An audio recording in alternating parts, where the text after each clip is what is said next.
Hey everyone, I'm posting all the books I read for the month of March.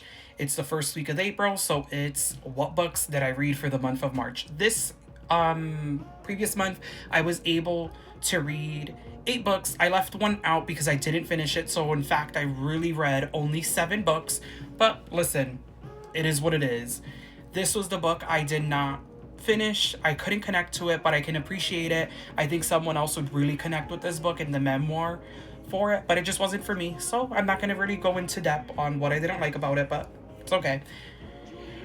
The second book I read was The Boyfriend. This was a 4. For someone else, it would be a 5. I just feel like I'm reading too many Fridas, so I'm starting to know where she's going with the books. But this was a really good book. I think a lot of people would enjoy it.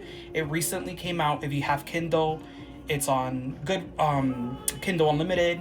You can also find it in Libby. A lot of the Frida McFadden's, if you have a library card and you want to read it on your phone, a lot of times very cheap to purchase as well on Amazon or on Apple Books. I read If Cats Disappeared from the World. This was a 3.54 star. It was really good, but it reminded me a lot of another book that I read. And again, it was by a Japanese author. So I think that could have been the connection between the two books. Very similar though. But I could appreciate it. This was a $5 read from Barnes and Noble if you made a purchase in their cafe. I also had it on my Kindle Unlimited. John Mars has such a conniving way of writing novels. I think it has to do with the setting. When I read his books, I read them like I'm British, and I don't know, it just makes them a little bit more creepy. This was definitely a 5. Last Twilight in Paris, I could appreciate the book. It was a good read. It was really 3.5, maybe 4. I don't know. I think it was really cool how it brought me to the setting. Like, it was able to bring me to Paris. It was able to build. But I feel like it left too many loose ends with character development. I also think I don't know, it just wasn't for me. You Killed Me First by John Mars. This one had me electrocuted. This was good.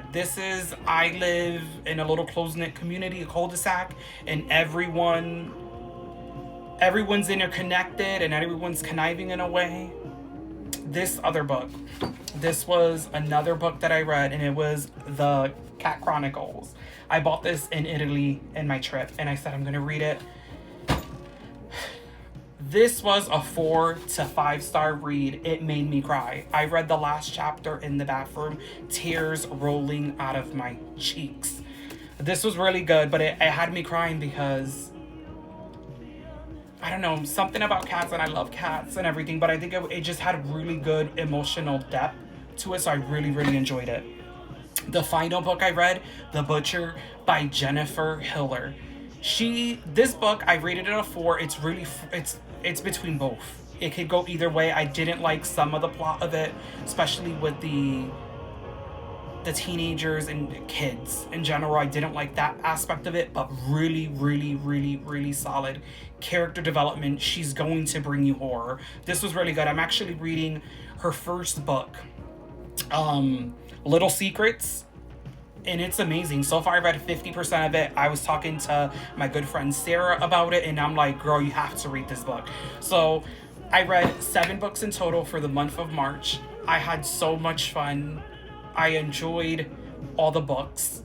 The one I didn't finish, it would be great for someone else. Maybe in another 10 years, I can pick it up and reread it, and I'll have a different opinion, but that it is what it is. So definitely, guys, keep watching. I will be posting some more just book related reviews on certain books that I read. I definitely think I need to talk about this one. You know, I should start doing more of my 5-star reviews, but when it's a 5-star read, I feel like I'm so emotionally connected with the book that it makes it a little bit difficult because there's so much emotion, and I don't want to be a bag of tears when I'm talking about it.